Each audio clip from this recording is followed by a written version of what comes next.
Susah nak stop nak baca tu walaupun hari bekerja.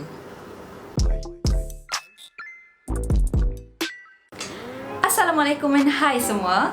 Hari ini saya akan kongsikan pengalaman saya membaca Killing Commendator tulisan Haruki Murakami. Dalam video kali ini dia lebih kepada luahan rasa lah, apa perasaan yang saya kumpulkan sepanjang 7 hari, kira seminggu jugalah saya habiskan bacaan Killing Commendator, atau dalam video ni saya sebut Casey je lah. 7 hari saya habiskan membaca Casey ni, yang merupakan sebuah novel yang dibahagikan kepada 2 bahagian. Saya rasa 7 hari saya habiskan untuk membaca buku setebal 733 muka surat ni, menunjukkanlah betapa saya memang melekat betul lah dengan novel ni. Sebab saya rasa dia sangat-sangat menarik. Nak tahu kenapa menarik? Antara sebab-sebab yang menyebabkan saya melekat betul dengan buku ni, mungkin kerana watak utama atau narrator cerita ni adalah tentang, dia merupakan seorang portrait painter, ataupun kerana gaya penulisan Haruki Murakami yang sangat-sangat interesting, sangat-sangat menarik lah, ataupun mungkin kerana tema dia yang misteri lah. Pada saya dia magical, daripada reality, ada surreal dia, kembali kepada reality.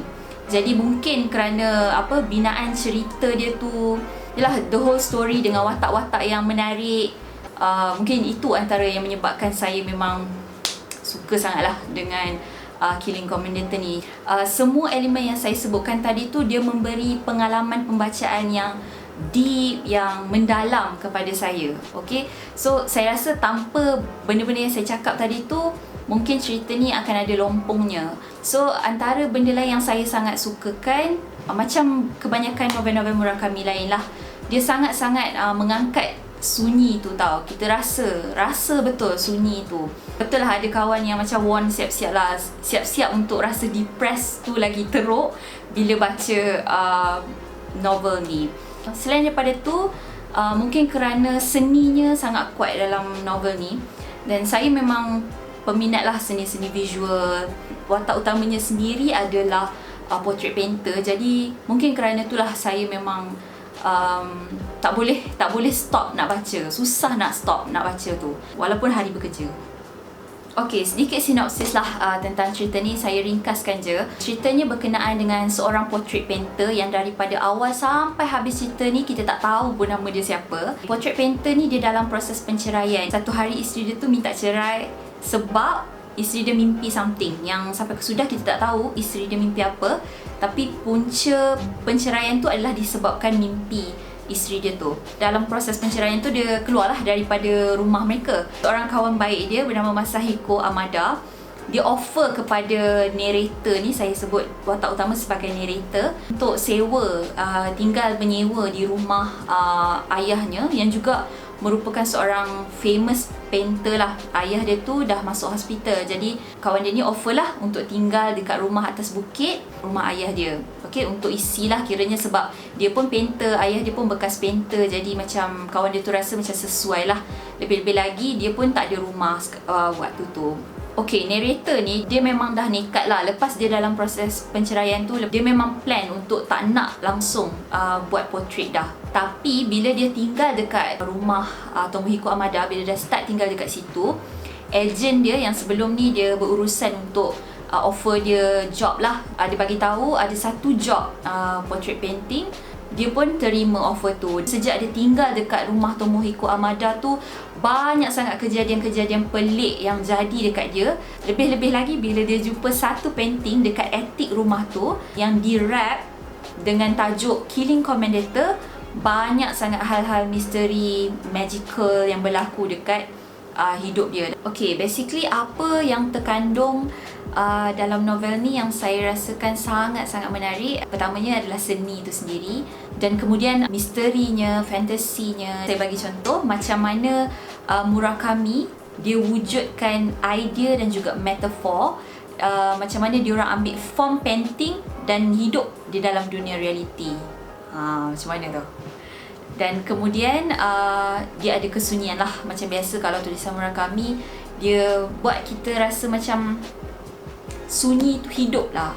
Okay, dan kita lebih menghargai rasa sunyi itulah dalam novel ni. Dan kemudian saya rasa yang best juga dia ada sejarah dia. Unsur sejarah tu pun saya rasa sangat-sangat menarik. Dia berkaitan dengan Tomohiko Amada tu, yang mana macam mana dia boleh berubah daripada western style punya painting kepada klasik Japanese punya painting. Ada sejarahnya dekat situ. Jadi ada terkandung dalam novel ni juga. Okey, saya ada juga tengok banyak review. Ada juga kawan yang cakap novel ni dia tebal, dia sebab draggy dan juga dia lewah lah. Tapi pada saya, dia memang ada repetition yang banyak, pengulangan yang banyak. Contohnya macam mana bentuk fizikal isteri dia ceritakan banyak-banyak kali. Pasal arwah adik dia yang meninggal, dia ceritakan banyak kali. Tapi pada saya, pengulangan tu penting untuk buat kita ingat-ingat balik siapa watak-watak ni. Yang sebenarnya penting juga dalam hidup narrator ataupun watak utama cerita ni. Saya rasa watak-watak yang dibina oleh Murakami dalam novel ni pun sangat-sangat penting. Dan satu hal yang saya sukakan juga dalam Casey ni, novel Casey ni, saya rasakan dia agak berbeza dengan tulisan-tulisan Murakami yang lain yang selalunya menunjukkan wanita ni lemah ataupun kehilangan, loss dalam hidup mereka dengan masalah-masalah sendiri. Tapi untuk Killing Commendator ni, dia seolah-olah jadikan wanita tu sebagai center hidup untuk narrator ni sendiri. Macam mana dari kecil dia ada adik, Komi namanya, yang meninggal sebab sakit waktu kecil. And then macam mana dia jumpa dengan isteri dia yang ada nilai-nilai macam adik dia yang membuatkan dia tertarik dengan Yuzu, isteri dia. Dan kemudian dia samakan juga Marie Akikawa, ada satu lagi watak selepas dia berpindah ke rumah di atas bukit tu. Remaja ni juga dikatakan ada persamaan dengan adik dia Komi tu. Dan sekurang-kurangnya ada 4 watak yang masih macam hidup lah dalam cerita ni, yang mana daripada awal sampai habis melatari cerita ni. Dan macam mana juga narrator ni dia boleh paint ada satu quill berdekatan dengan rumah dia, yang dikatakan paint structure quill, bang yang membawa kepada quill tu dia seolah-olah berbentuk seperti vagina. Dan kemudian macam mana dia ceritakan dia pergi masuk gua dengan adik dia Komi masa kecil, dan adik dia tu menggambarkan masuk ke dalam satu lubang dalam gua tu seolah-olah berada dalam rahim. Jadi saya rasakan dalam cerita kali ni ada kelainan lah, yang mana ada sentimen ataupun ada nilai femininity tu dalam tulisan kali ni. Dalam keseluruhan novel ni, saya memang suka semua bab, tapi ada chapter 53 sampai 56 saya rasa saya distracted sikit sebab saya rasa elaboration dia sangat panjang. Murakami detailkan tu satu alam misteri, satu alam magic yang lain yang dia bina, yang saya rasakan sangat bosan lah. Tapi overall saya memang like sangat. Okay, kan tadi saya cakap antara magic yang dibawa oleh Murakami dalam novel ni adalah macam mana dia buatkan idea dan metafor, pinjam form painting untuk hidup dalam dunia realiti kan. Jadi saya rasa tu memang satu metafor jugalah.